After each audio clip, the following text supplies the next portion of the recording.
6 முதல் 60% வரை ஆடி தள்ளுபடியுடன் சூப்பர் சரவணா ஸ்டோர்ஸ், சென்னை, மதுரை, கோவை.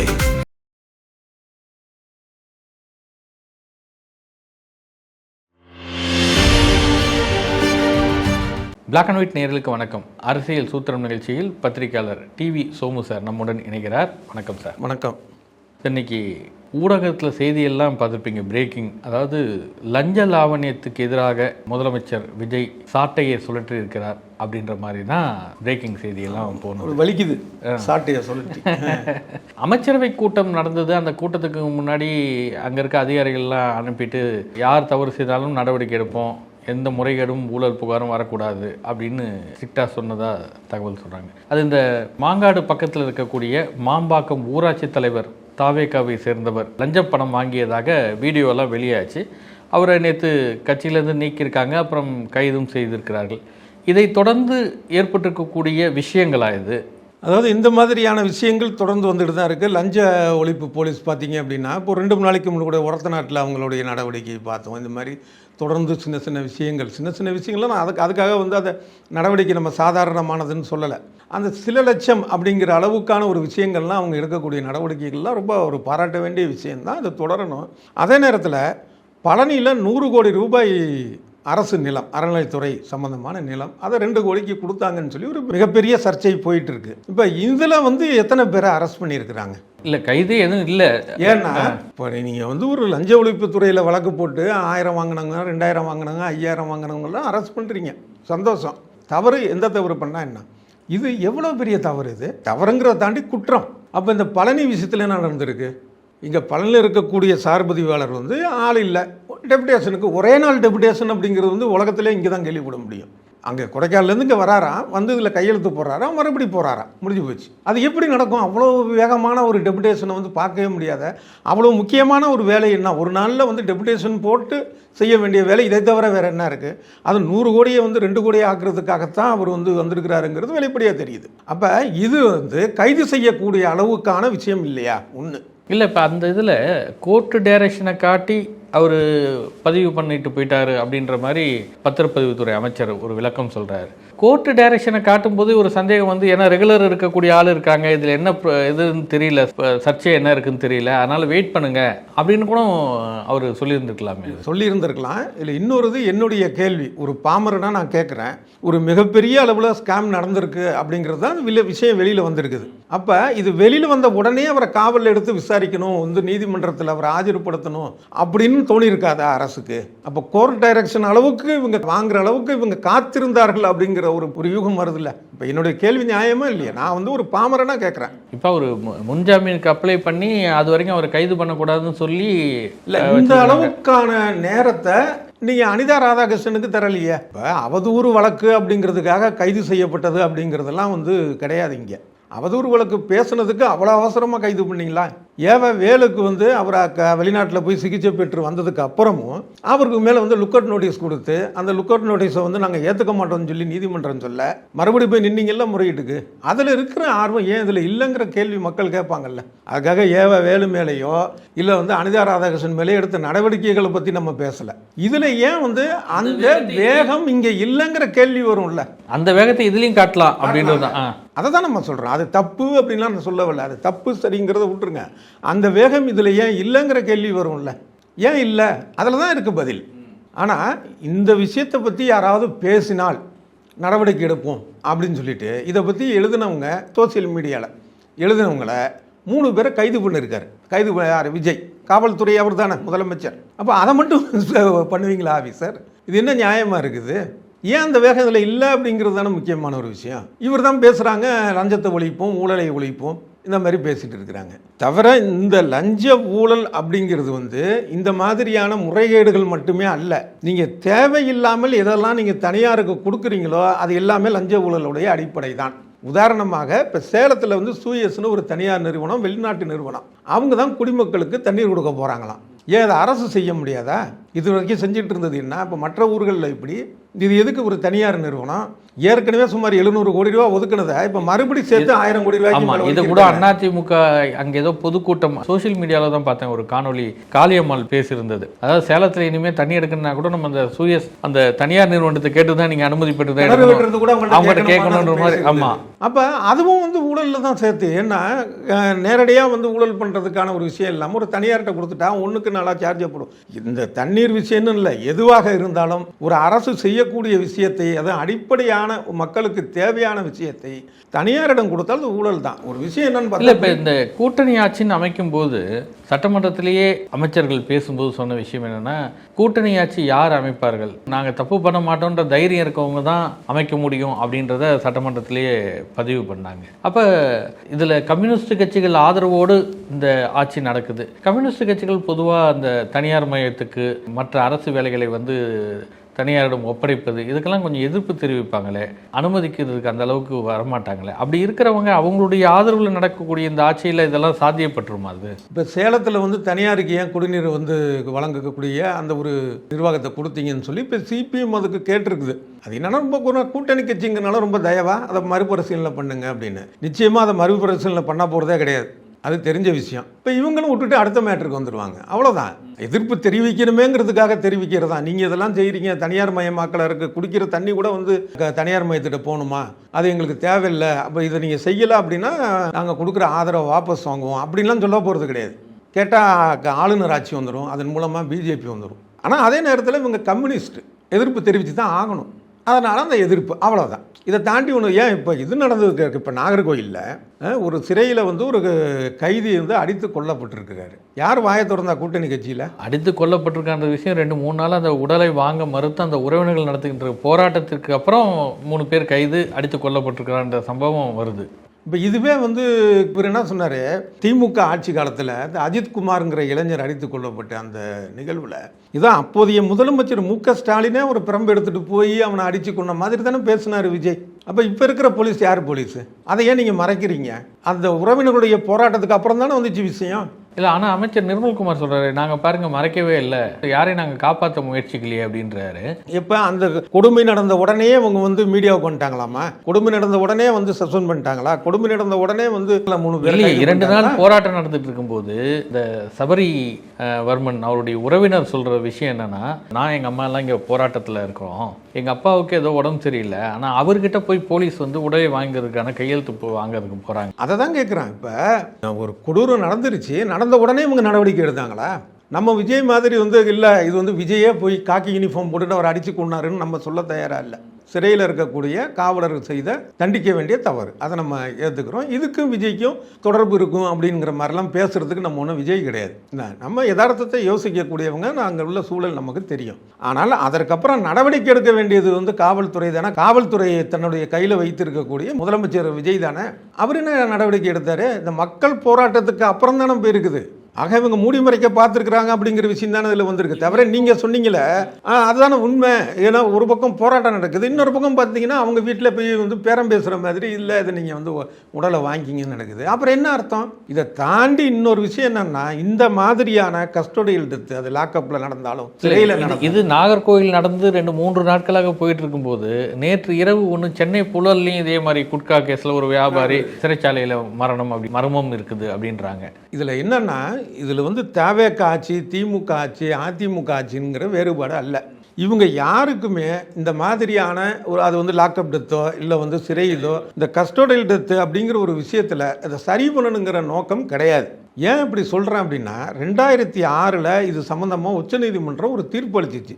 ஒவ்வொரு மாநிலத்திலையும் ஒரு ஆணையம், காவல் புகார் ஆணையம் அமைக்கணும். அமைச்சிட்டு அதுக்கு ஓய்வு பெற்ற நீதிபதி இல்லை நடுநிலையாளர்கள், அரசியல் சார்பற்றவங்க, அதிகாரத்தில் இல்லாதவர்கள் அதை தலைவராகவும் உறுப்பினராகவும் வைங்க மாநிலத்துக்கு, அதே போல் மாவட்டத்துக்கும் வைங்க அப்படின்ச்சு. 2006 வந்த அந்த தீர்ப்புக்கு அப்புறம் அதை யாரும் கண்டுக்கல. அதிமுகவும் கண்டுக்கல, அதிமுகவும் கண்டுக்கல. ஆனால் மறுபடி திமுக ஆட்சியில் 2022 தான் அதுக்கான ஆணையம் அமைச்சாங்க. 2006 எங்கே இருக்குது, 2022 எங்கே இருக்குது? அதுவே தாமதம். அதை தவிர உச்சநீதிமன்றத்தில் ரொம்ப தெளிவாக அந்த உத்தரவில் இருக்குது. பண்ணுறதுக்கு அந்த கட்சி சார்பற்ற அதிகாரத்தில் இல்லாத பொதுவானவர்கள் ஓய்வு பெற்ற நீதிபதிகள் இருக்குல்ல. ஆனால் இவங்க பண்ணது என்னன்னா, உள்துறை செயலாளர் தான் அதுக்கு தலைவர் தமிழ்நாட்டுக்கு. டிஜிபியும் ஏடிஜிபியும் உறுப்பினர்கள். அப்புறம் மாவட்டத்துக்கு யாருன்னா மாவட்ட ஆட்சித்தலைவர் இருக்கார்ல, அவர் தான் தலைவர்.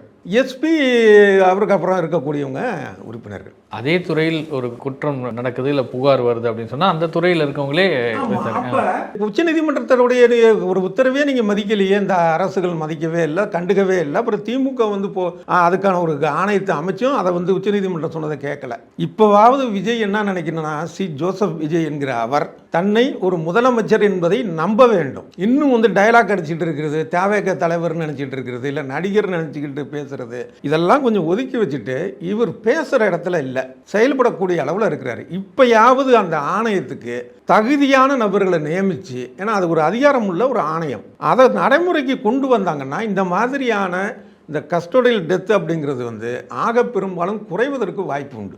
இதை பற்றி தான் நம்ம பேசணும். இப்போ என்ன ஏற்கனவே உச்சநீதிமன்றத்தை பற்றி சொல்லியிருக்குது, அங்கே ஏன் இங்கே தாமதமாச்சு அதை கொண்டு வர, அதுக்கப்புறம் ஏன் உருப்படியாக செய்யலை, அதையாவது இவர் செய்வாராங்கிறது தான் நம்ம எல்லாரும் பேச வேண்டிய ஒரு சூழல் இருக்குது. அதை இனிமையாவது செய்கிறாராங்கிறத பார்ப்போம்.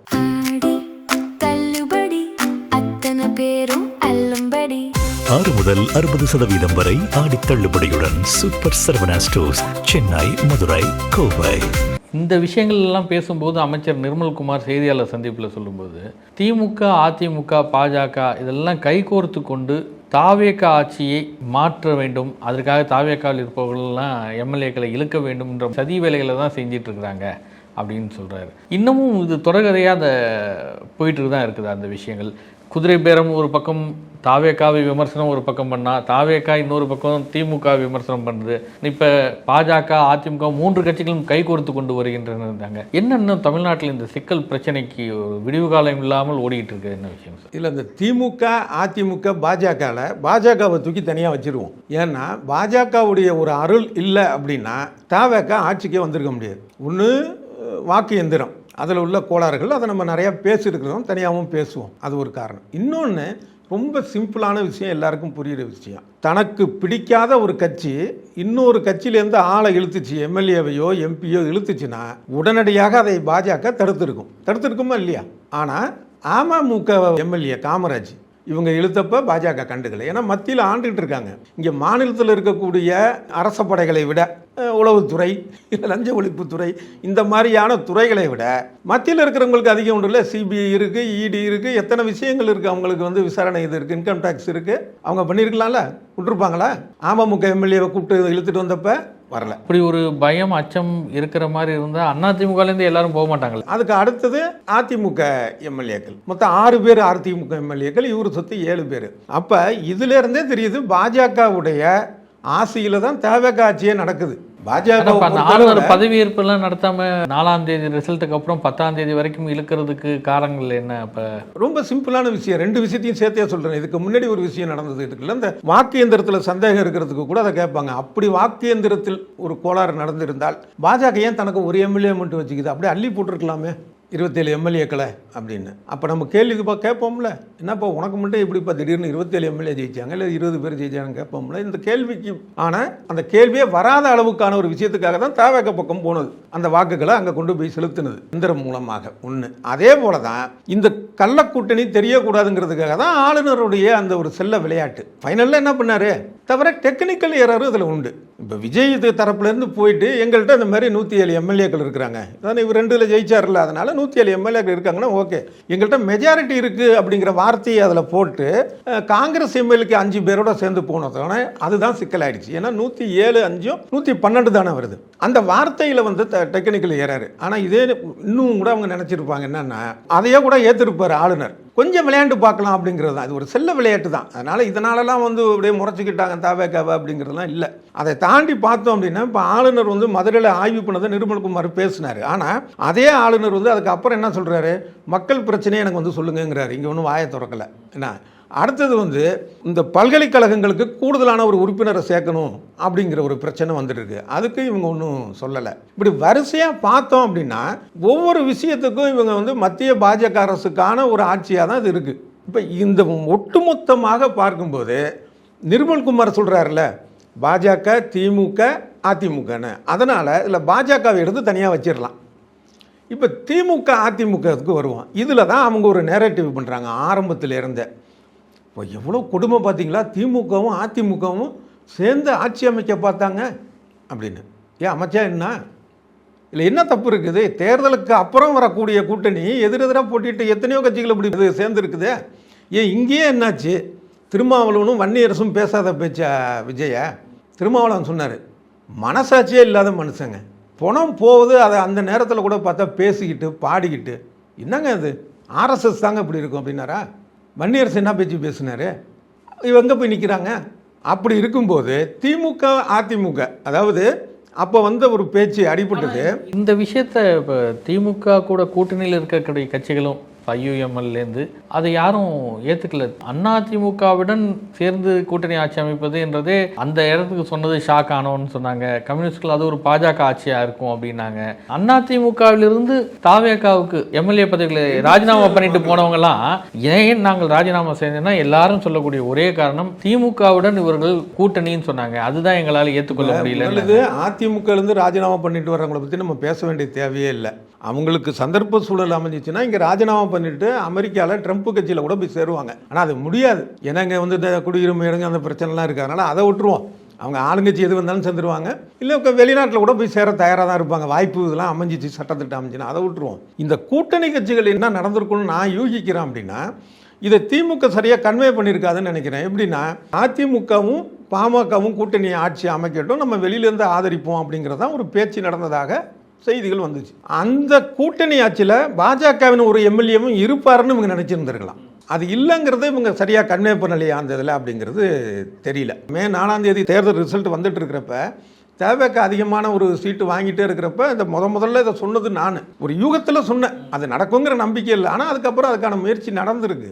இது வந்து இப்படி இருந்திருக்கும், பாஜகவையும் உள்ளடக்கிய ஒரு அமைச்சரவைக்கு நம்ம ஆதரவு தெரிவிக்கிறதா அப்படிங்கிற மாதிரி இருந்து அந்த கூட்டணி கட்சிகள் வந்து அதை ஒத்துக்காமல் இருந்திருக்கலாம்.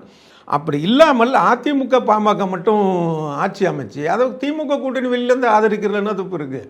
அதனால் அது ஒரு தப்பு இல்லை, ஒரு விஷயம். அடுத்தது இன்னொரு நேரேட்டிவ் என்ன இப்போ உருவாக்கிட்டு இருக்காங்க தாவேக்காலனா, எங்களுடைய எம்எல்ஏக்களை வந்து திமுக பறிக்க பார்க்குது. இப்போ அதுக்காக தான் வழக்கெல்லாம் போட்டு கைது நடத்தி இது பண்ணியிருக்காங்க. இது ஒரு சிம்பிள் லாஜிக் பாருங்கள். இப்போ திமுக கிட்ட எத்தனை எம்எல்ஏக்கள் இருக்குது? 57. அதிமுக கிட்ட 40 சொச்சம் இல்லை. ஏன்னா அதில் எத்தனை பேர் வந்து எடப்பாடி சொன்னால் கேட்பாங்க, எத்தனை பேர் கேட்க மாட்டாங்கன்னு தெரியாது. ஆனால் ஒரு ஏறத்தால 40. ஆமாம், ஒரு குத்து மதிப்பாக ஒரு 40 வச்சுக்குவோம். மொத்தத்தில் இவங்க 2 பேரும் சேர்ந்தாலும் ஆட்சி அமைக்கக்கூடிய அளவுக்கு 118 இடத்தை பெற முடியாது. அப்போ திமுக ஏன் அதை செய்யணும்? அந்த கேள்வி இருக்கா? அது வந்து தாவேக்காவுடைய நரேட்டிவ். அடுத்தது இடைத்தேர்தலில் போய் இவங்க திமுக அதிமுக சேர போகிறாங்களாம்ப்பா.